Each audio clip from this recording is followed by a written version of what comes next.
O Senhor esteja convosco. Proclamação do Evangelho de Jesus Cristo segundo Marcos. Início do Evangelho de Jesus Cristo, Filho de Deus. Está escrito no livro do profeta Isaías: Eis que envio meu mensageiro à tua frente para preparar o teu caminho. Esta é a voz daquele que grita no deserto: Preparai o caminho do Senhor, endireitai suas estradas. Foi assim que João Batista apareceu no deserto, pregando um batismo de conversão para o perdão dos pecados.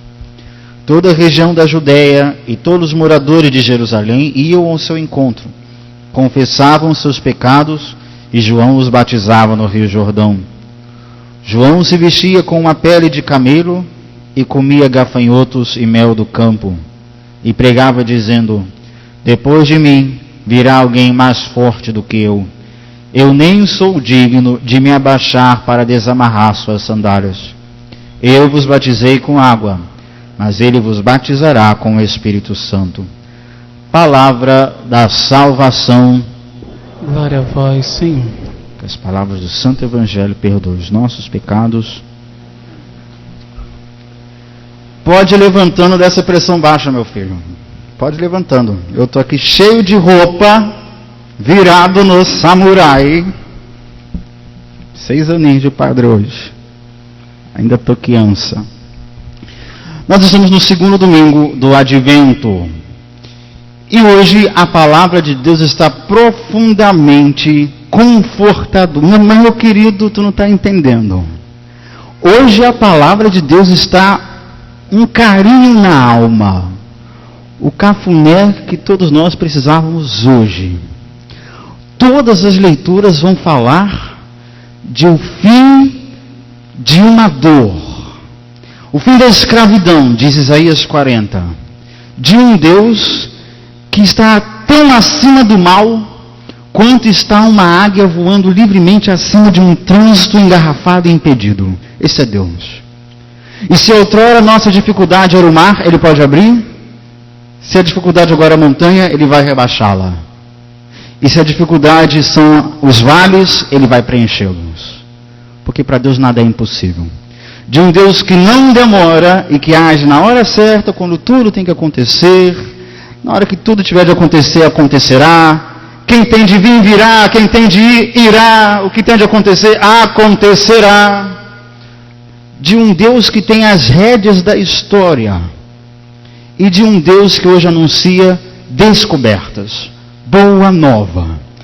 Essa é a liturgia da palavra de hoje, meus queridos. A começar por Isaías 40, que é a primeira leitura que vai condicionar o Evangelho.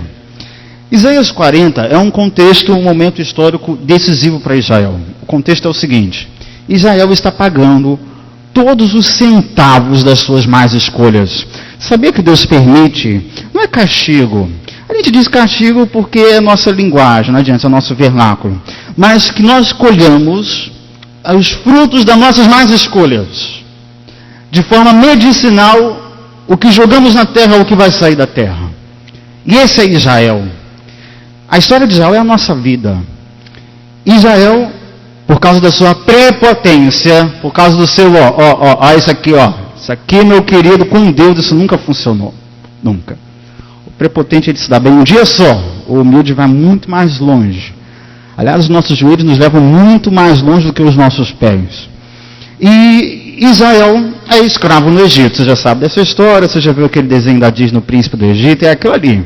A narrativa é epopeica, né?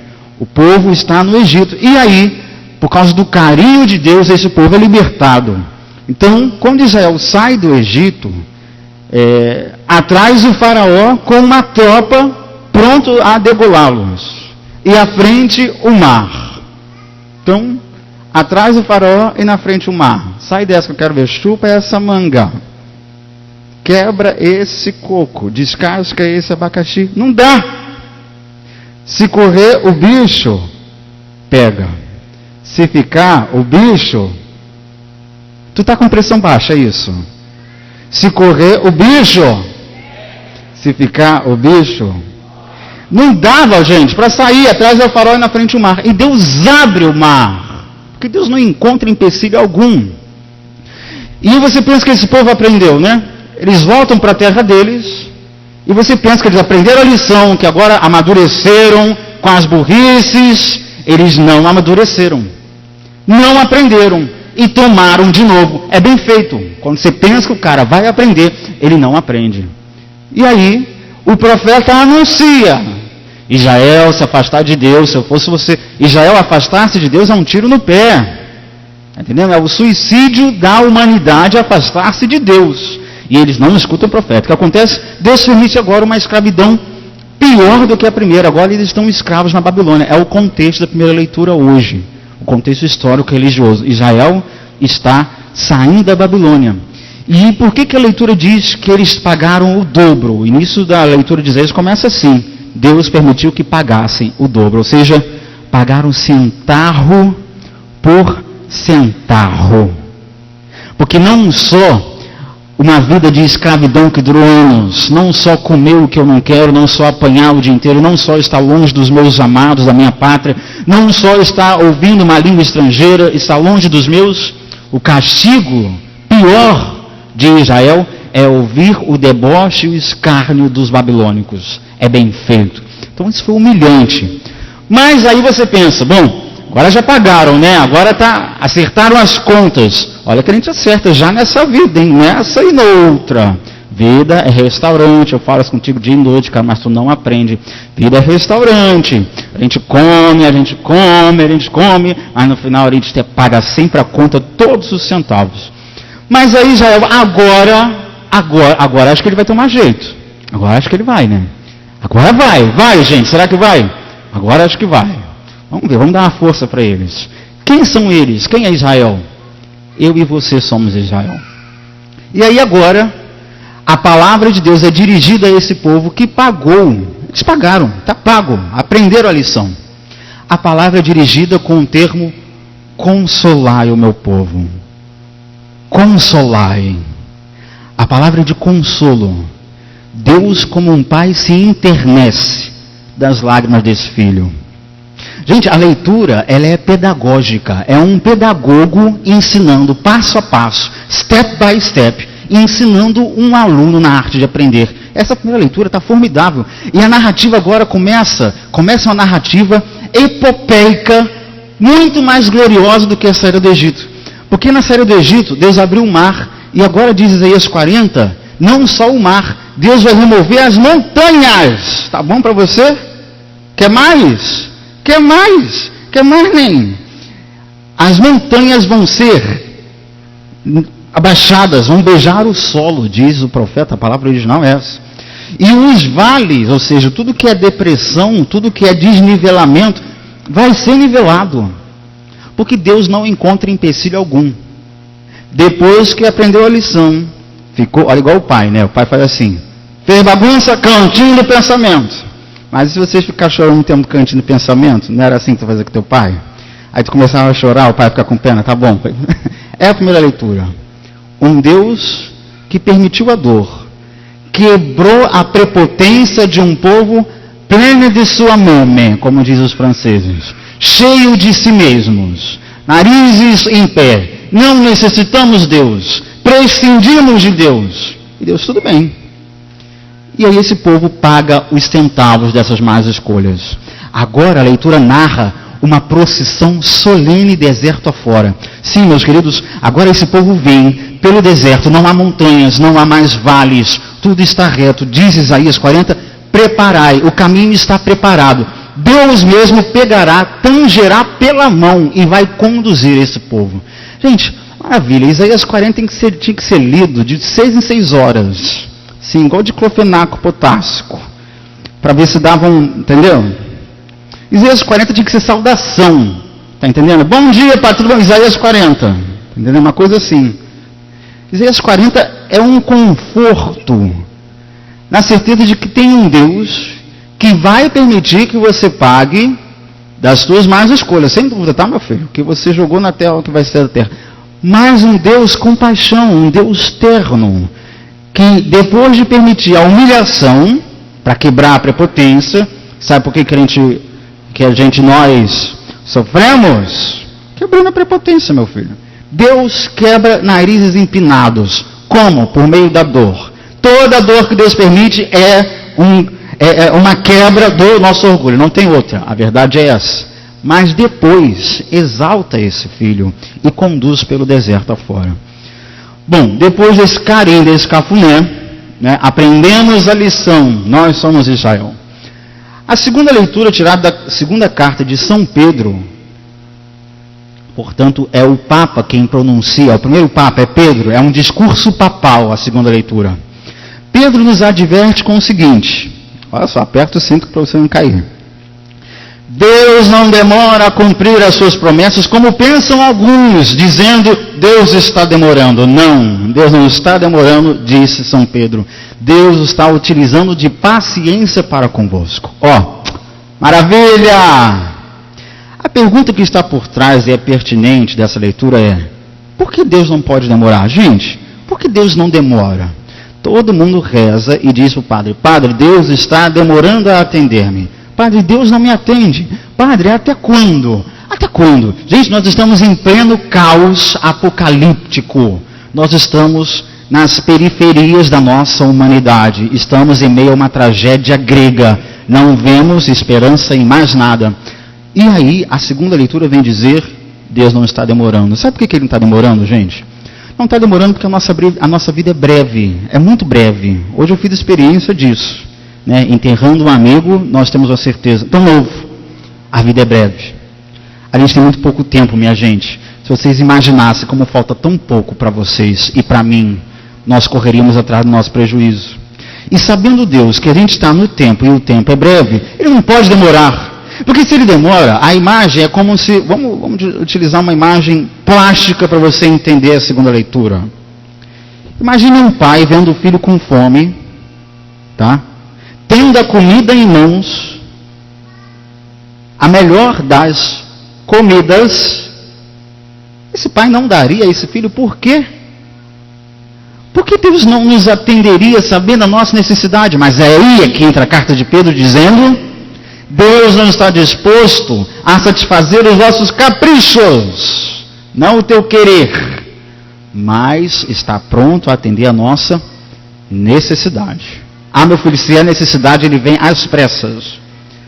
Se o que está em jogo é a minha salvação, Deus atende imediatamente. Eu sou prova concreta disso. Se o que está em jogo é a nossa salvação, Deus tem pressa. Se o que está em jogo é a nossa vaidade, Ele ri. Né? Aliás, há um adágio oriental, se eu não me engano é árabe.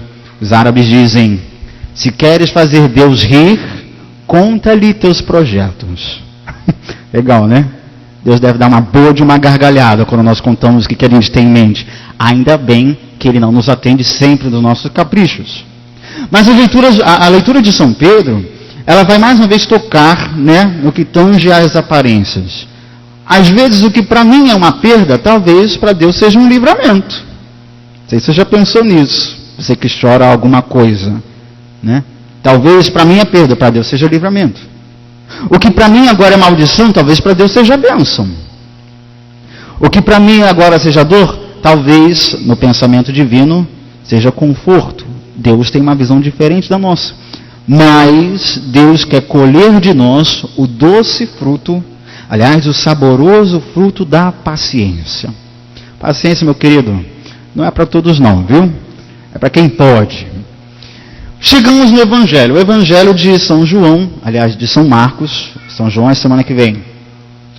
O Evangelho de hoje, Marcos, está profundamente condicionado por Isaías 40. Porque Marcos vai dizer a mesma coisa.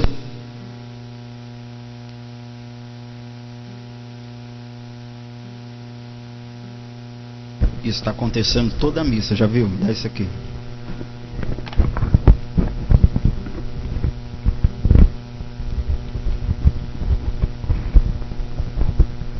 Alô, eu queria falar. Alô?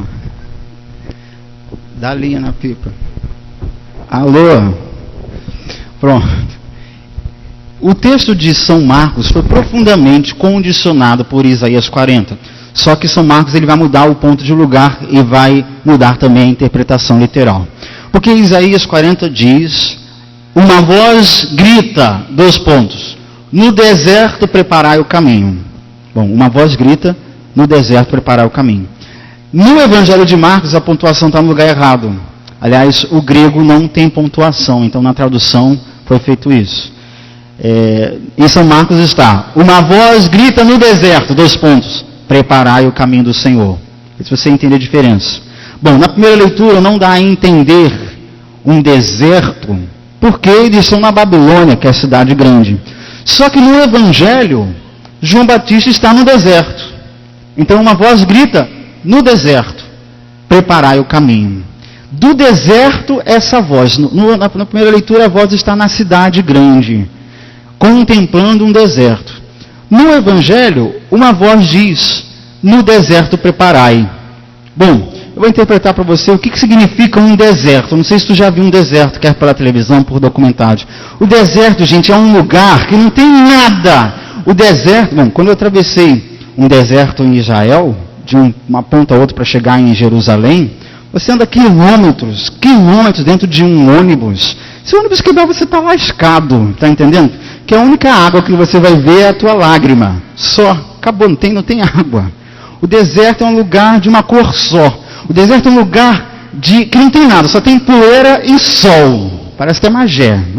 É o deserto.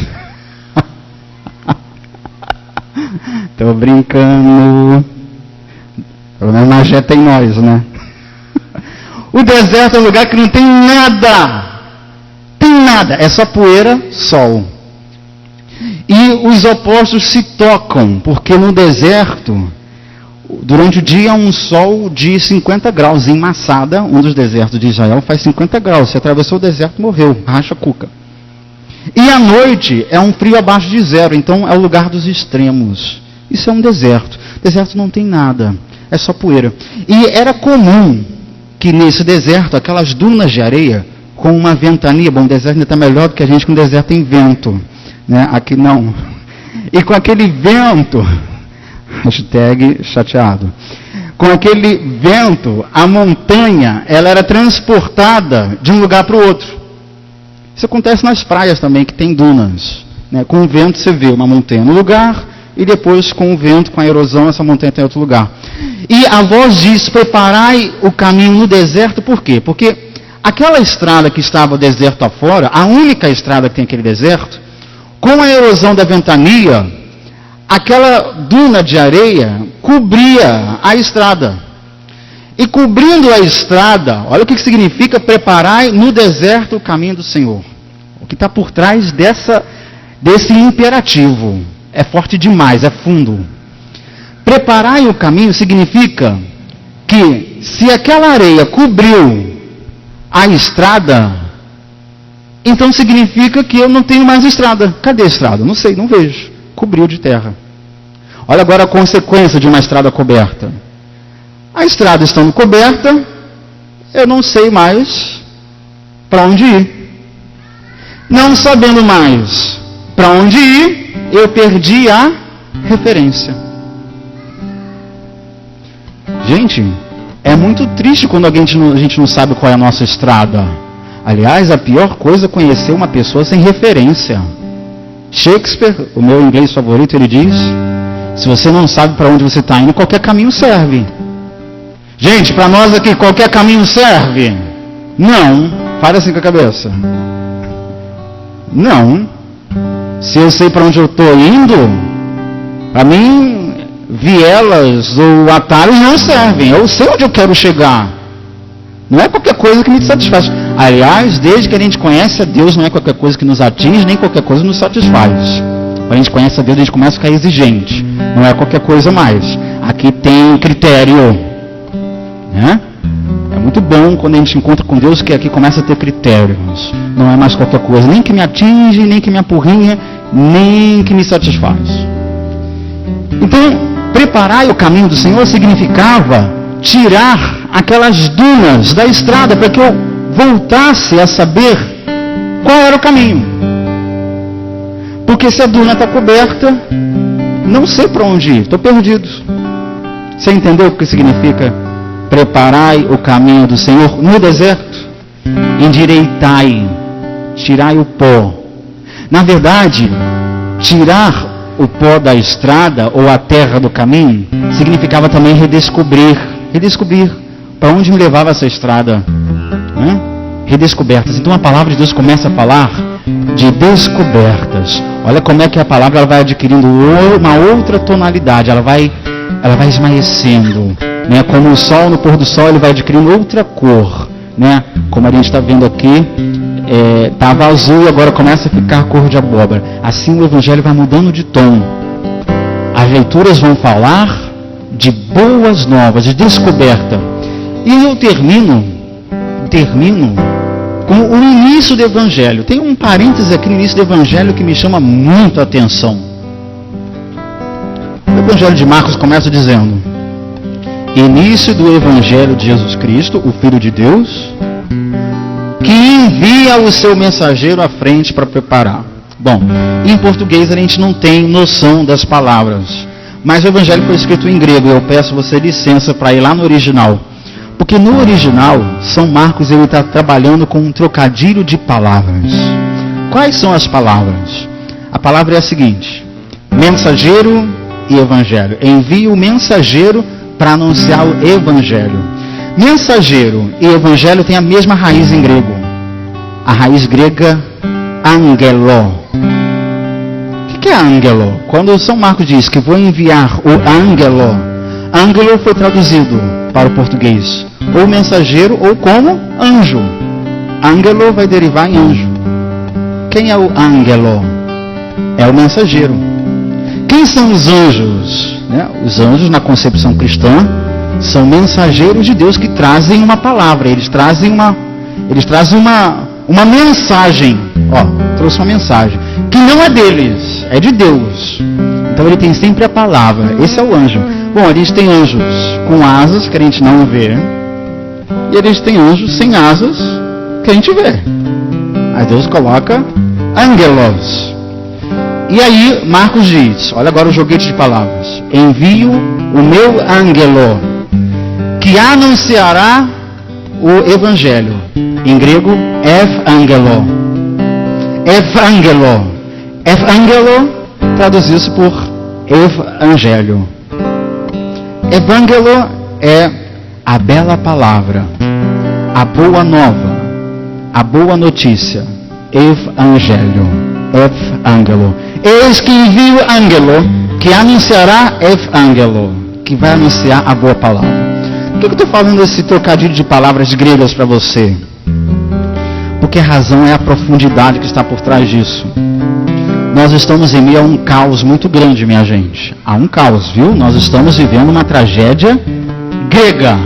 Estamos diante do caos, o absurdo da humanidade. Não tem nada pior do que a nossa era. E nós estamos na era da péssima notícia. A péssima palavra. Vou te explicar o que é a péssima palavra. Nós chamamos em latim verba vana. A verba vana, a gente diz, mas não fala nada. Ouvindo algumas entrevistas por aí de pessoas sabichonas, né, conceituadas aí na sociedade, o cara fala, circulares, definições circulares, mas não falou nada. Pega um discurso de um político, esse que a gente está vendo na mídia, ele fala, mas não disse nada. Tudo redundante, tá? Nós ligamos a TV e a gente ouvimos a má palavra, a má notícia. Eu comecei a tomar café de manhã ouvindo televisão, no noticiário, e eu comecei a notar que eu nunca fazia digestão, já começava o dia muito péssimo. Sabe o que eu comecei a fazer? Desliguei a televisão, pronto. Um café na paz de Jesus, sozinho, sem ninguém aporreando o meu juízo. A má notícia. Você liga uma rádio, você escuta a má notícia. Tudo é má notícia. Aí eu falei assim, vou começar a ler jornal no café da manhã, né? Eu tomando café, lendo jornal, olha que beleza, tomo café, cruza a perna, leio o jornal. E a cada página, uma má notícia, a má informação, a informação manipulada. Não é verdade aquilo ali. Nem os jornais mais conceituados do nosso Brasil, nenhum deles tem a verdade é essa. A a má notícia, a má notícia, a má notícia. Você liga a internet, você vê a má notícia, a manipulação da notícia. Aí você pensa assim, bom, então vou entrar na rede social, né? Que pelo menos na rede social tá cheio de cristãos, né? Eles vão saber usar essa parada aí, essa parada aí. Então vou entrar lá para ver a bela notícia, né? E isso não acontece. Eu estou tomando pavor de Facebook, pavor. Dá uma coisa assim por dentro, porque é um bando de gente louca, enlouquecida, psiquiatricamente falando, tá entendendo? Se postando corpo e postando a má notícia. Você entra lá, bom, é quando eu tenho, por exemplo, algum momento de descontração. Facebook não é minha meta, nem é meu ideal, tá? As pessoas pensam que eu fico o dia inteiro em Facebook, que eu tenho um status de ficar respondendo o dia inteiro você. Bom, eu não tenho esse tempo, tá? Eu tenho outras coisas para fazer.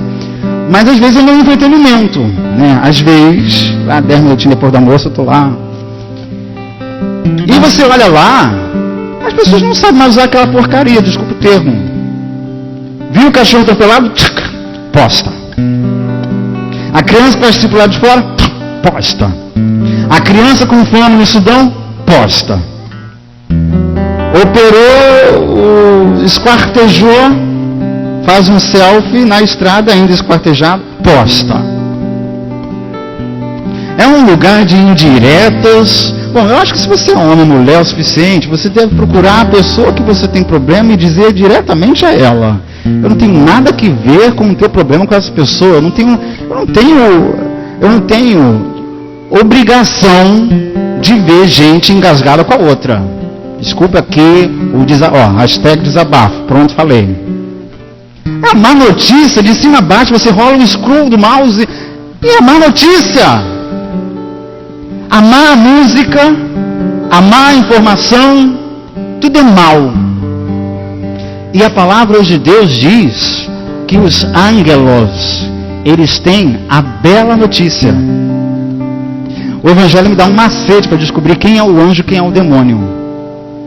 Demolição. Aliás, lendo agora o último livro de Jean-Yves Leloup, ele usa um termo demolição que eu achei formidável. Demolição, a lição do demo. Né? O demônio vem demolir, o anjo construir. A diferença é sutil. Quem são os ângelos? São os portadores da bela palavra. É muito fácil saber quem é o anjo. Sabe quem é o anjo? É assim. Lá no meu trabalho, todo mundo é medíocre. Vamos supor que eu estou lá dentro do teu trabalho.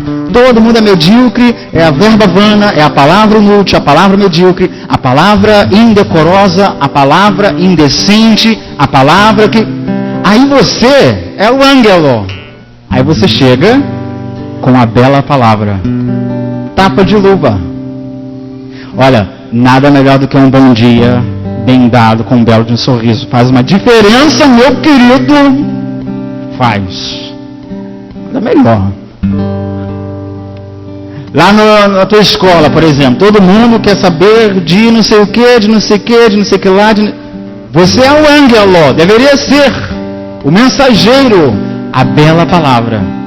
Gente, portadores da bela palavra. Minha gente do céu, me ajuda aí.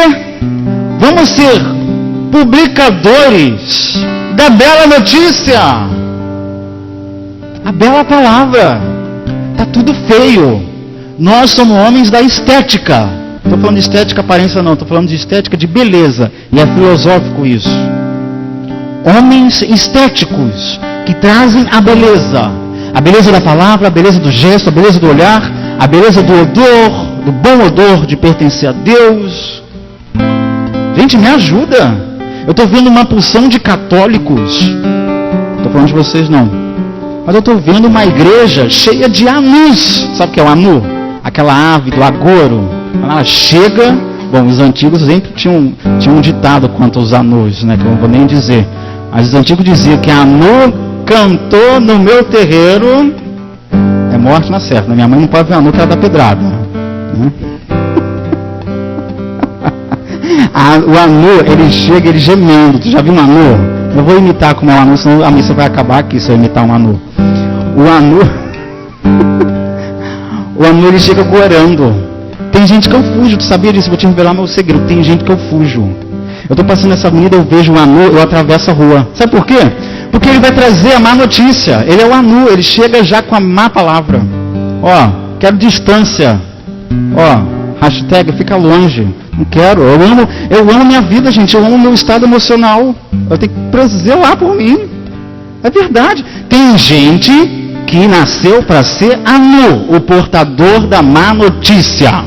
Nada está bom. Ó vida, ó céus, ó azar, ó a nuvem que está lá, vai chover, ó isso que está tudo, não sei o quê, ó igreja ruim, ó padre ruim, ó ministério ruim, ó igreja, ó paróquia ruim, ó igreja feia, ó Brasil que não dá jeito, ó vida, não quero viver. Gente, a vida é bela demais. Aventuras falam de esperança, de vida. Vamos cantar a vida, gente. Vamos cantar a beleza. Vamos cantar, vamos enaltecer o amor. Vamos falar de coisas boas. Se a musa antiga, aquilo que canta, cria uma potência maior, se levanta. Vamos falar de coisas que valem a pena. Pelo amor de Deus, gente, me fala uma boa notícia. Porque o meu ouvido não suporta mais notícias enfadonhas. Não aguento mais. Se você ama esse sacerdote, me dê uma boa notícia. Fala de coisa boa. Evangelium. Boa notícia. Toda vez que o padre proclamar o evangelho, agora você vai ter noção de que é o Evangelium. Em grego, bela palavra, bela notícia. E hoje, Deus coloca essa batata quente, ó, na minha mão. Vamos ser publicadores da bela notícia. Vamos sair dessa missa com altos falantes. Vamos publicar que Deus ganha sempre. Vamos publicar. Vamos florescer. Vamos plantar flores nessa cidade. Vamos florescer. Vamos deixar cheiro por quando a gente passa. Vamos deixar odor. Vamos falar de Deus. Vamos cantar a vida. Vamos falar que o amor existe. Vamos filosofar. Vamos poetizar. Vamos cantar coisa bonita. Vamos falar do amor das pessoas. Vamos falar de gente que vale a pena. Vamos publicar que o amor existe. Vamos publicar que Deus não demora, que vale a pena ser dele. Ah, gente, me salva. Me salvem. Vamos salvar. Se isso aqui está uma tragédia grega, essa cidade, gente, está mofada. Essa cidade está mofada, está com cheiro de mofo. Nem o clima de Natal a gente está mais. Já viu a entrada da nossa cidade? Tu já viu como é que está? Eu não vou nem comentar nada, desisto. Parei. Vamos fazer uma campanha de pisca-pisca, gente? Adoro. Tá sinistra a coisa, não tá, gente? Mas nós somos publicadores da bela palavra. Essa cidade não precisa de pisca-pisca, essa cidade não precisa disso, daquilo, não. Essa cidade precisa de jardineiros, homens que plantam. Tá aí. E nesse segundo domingo do Advento, Deus nos diz: eu não demoro. Deus não demora, disse a carta de São Pedro. Deus capricha. Ah, eita lelê. Deus não demora. Não pode. Ele sabe que a gente está no tempo. Ele sabe que falta pouco. Deus não demora, Deus capricha. Se Deus está demorando, tem coisa boa aí, hein? Queria te enganar, não. Se Deus está demorando, tem coisa boa aí. Deus ganha sempre. Se o teu empecilho era o mar, ele pode abrir. Se ele não abrir, te fará caminhar sobre as águas. Se o teu empecilho era a montanha, ele pode rebaixá-la. Se o teu empecilho era a depressão, Deus vai preenchê-la. Ele é Deus. Tá bom para você? Então agora a gente vai cantar e rezar isso. Vamos ficar de pé. É a melhor parte, que é a hora que a gente reza o que a gente ouviu. Não é como eu quero, nem quando eu quero. Deus sabe o que é melhor para mim. É isso que a gente vai cantar. Me diz algo impossível que Deus não possa fazer. Se o teu empecilho era o mar, ele pode abrir. Se o teu empecilho era a montanha que impede de vir do outro lado, ele vai rebaixá-la. Ele é Deus. Se o teu empecilho é o faraó, ele pode afogá-lo. Ele é Deus. Consolai. Olha Deus fazendo em você, ó. Consolai. Deus diz: eu te porei aqui no colo, eu cuidarei. A palavra é cuidado. Experimentar os cuidados de Deus. Fecha teus olhos, fecha teus olhos, fecha teus olhos. Se te ajuda a rezar, põe a mão no teu coração. Se não te ajuda, se te ajuda, junta as suas mãos. Se te ajuda, levanta a mão. Se te ajuda, ajoelha. Se te ajuda a rezar, melhor senta. Você que sabe, o negócio é falar com Deus. E nós vamos rezar uma certeza, encher os pulmões de uma verdade. Deus não demora, Deus capricha. Consolai o meu povo. No deserto, preparai o caminho do Senhor. Me diz algo impossível que Deus não possa fazer.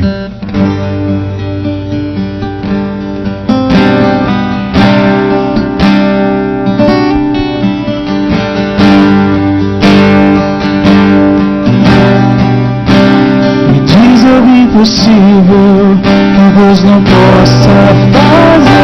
Para você desanimar e até deixar de crer. Para você desanimar e até deixar de crer. Olha o ponto que chegou. Olha o ponto que chegou para até dizer Que não faz mais diferença. Que não faz mais diferença viver ou não viver. O problema não está em Deus. O problema não está em Deus. É o nosso coração que quer quando quer. É o nosso coração que quer quando quer. O problema nunca esteve em Deus. O problema não está em Deus. É o nosso coração que está com problema. É o nosso coração que quer. Pois as demoras de Deus Pois as demoras de Deus aumentam mais ainda a nossa fé. Aumentam mais ainda a nossa fé.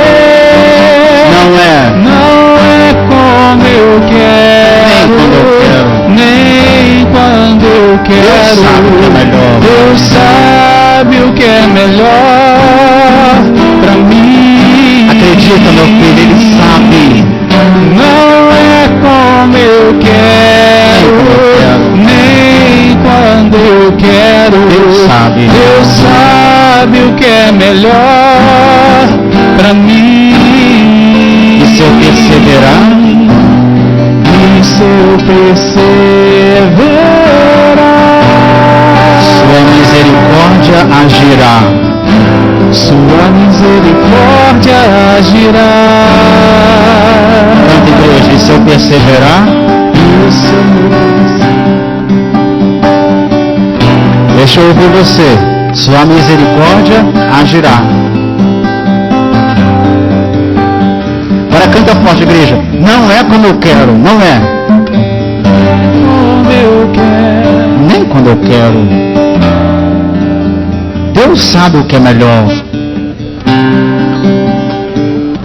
Pode ser melhor. Não é como eu quero. Não é. Nunca vai ser. Eu não mando em nada.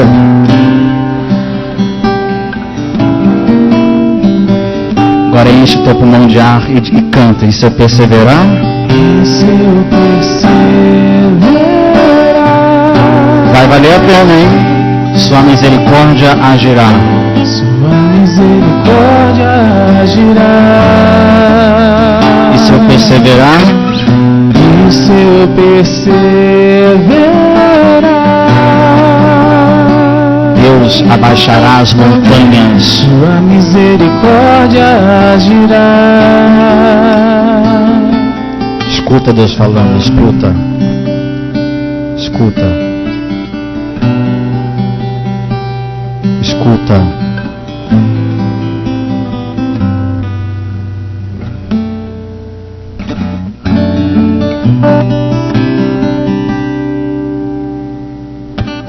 Obrigado, Senhor, pela tua palavra. Hoje tu me vens visitar, fazendo carinho na minha alma. Eu sei que vai valer a pena.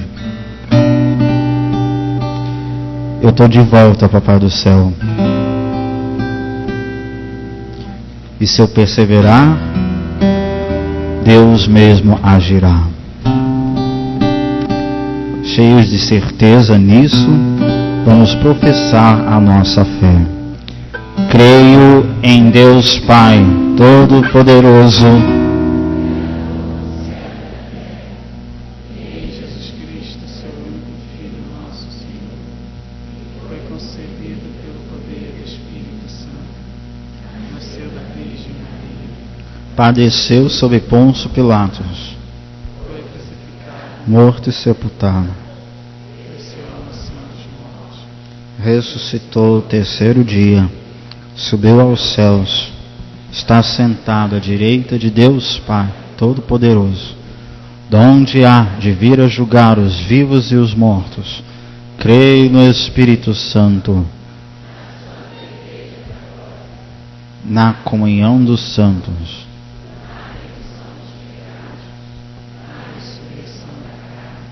na vida eterna, na certeza da suma bondade de Deus, que Ele sabe o que faz e que Ele cuida de nós. Elevemos ao Pai do céu as preces da nossa igreja.